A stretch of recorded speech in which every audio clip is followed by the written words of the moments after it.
The term family friend implied said friend was a friend to the entire family.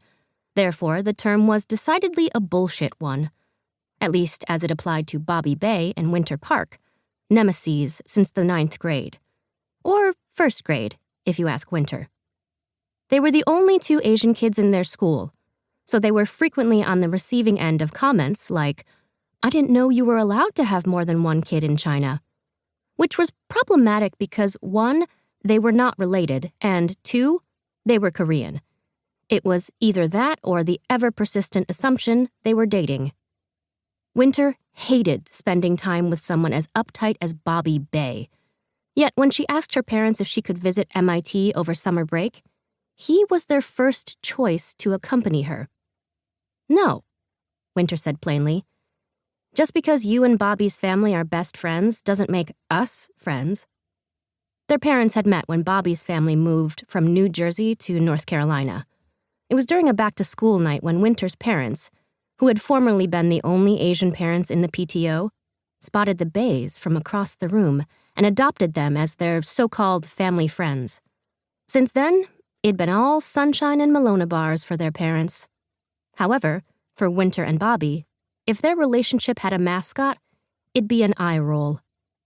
Winter's father wrinkled his nose. "You both are too competitive. It's always something with you. Class rank, attendance, even marching band." "Because he's such a try-hard for no reason," Winter huffed. "And what's wrong with a little competition?"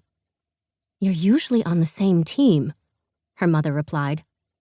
"We don't need to have this conversation again. We're well aware of your rules."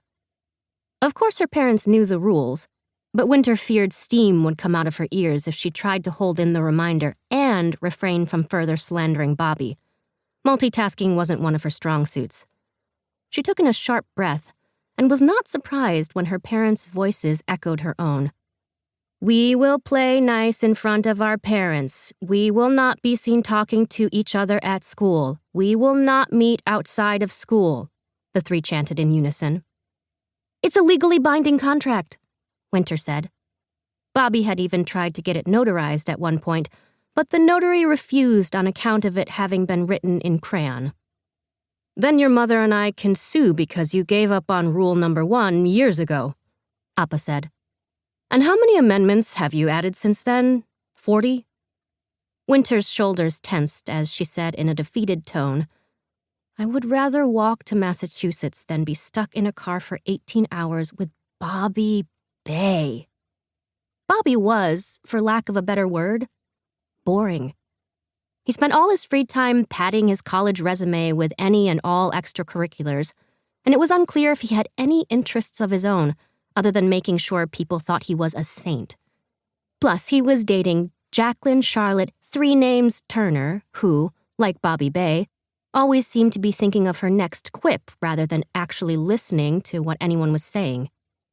"You're being dramatic, Sunhee," Winter's mother said as she idly flipped channels, not bothering to look up. "You can't walk that far." "Not true, Amma.